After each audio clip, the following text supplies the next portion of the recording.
शहरातील telephone colony station विभाग येथे राहणाऱ्या एका महिलेची छेडछाड, विनयभंग आणि जीवे मारण्याची धमकी दिल्याप्रकरणी 5 जणांविरुद्ध गुन्हा दाखल करण्यात आला असून 5 आरोपींना पोलिसांनी अटक केली आहे। फिर्यादी 30 वर्षीय महिलेने दिलेल्या तक्रारीनुसार 20 ऑगस्ट रोजी रात्री 11:30 वाजण्याच्या सुमारास आरोपींनी गैरकायदेशीररित्या जमाव करून त्यांच्या घरात प्रवेश केला। यावेळी त्यांनी फिर्यादीस उद्देशून अश्लील भाषेत शिवीगाळ करून तिचा विनयभंग केला। फिर्यादीनं विरोध केला असता आरोपींनी तिच्या हाताला धरून ओढलं, तसंच जोरात ढकलून तिला लज्जा वाटेल असं वर्तन केलं। त्याचप्रमाणे जीव देण्याची धमकीही दिली।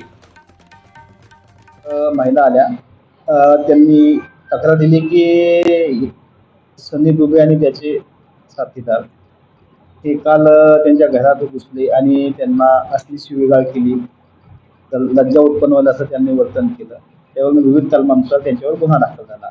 गुन्हा दाखल झाल्यानंतर तात्काळ आमचे 2 अधिकारी आणि त्यांची टीमने 5 आरोपी आम्ही अटक केले।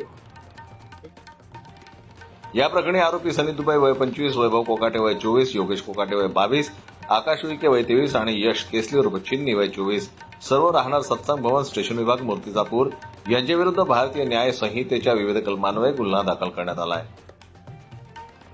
एक तपासाचा भाग म्हणून सदर घटनास्थळी आरोपींना घेऊन जाणे आणि घटनाक्रम पुन्हा एकदा तपासणे यासाठी त्या आरोपींना आज आपण ज्या ठिकाणी गुन्हा घडला त्या ठिकाणी घेऊन गेलो आणि हे आरोपी हे रेकॉर्डवरले आरोपी आहेत। यांच्यावर यापूर्वी सुद्धा गंभीर स्वरूपाचे गुन्हे दाखल आहेत। त्यामुळं त्यांना आम्ही तो योग्य तो पोलीस बंदोबस्त आणि हातकडी लावून त्यांना आम्ही घेऊन गेलो।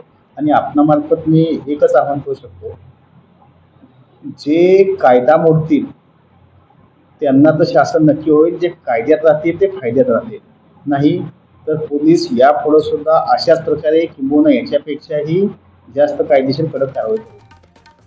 5 आरोपी सराईत गुन्हेगार असून यापूर्वीही त्यांच्यावर गंभीर स्वरूपाचे गुन्हे दाखल आहेत।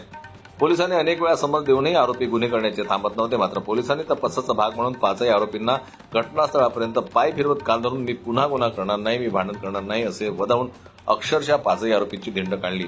या घटनेनं शहरात पोलिसांप्रती सहानुभूती व्यक्त करण्यात येत असून पोलिसांनी योग्य पाऊल उचलल्याचं पोलिसांचं कौतुक होत आहे। पोलिसांनी चालवलेल्या पद्धतीने गुन्हेगारीवर अंकुश बसणे एवढं मात्र निश्चित। जन्मतला न्यूज करता संजय उमक, अकोला।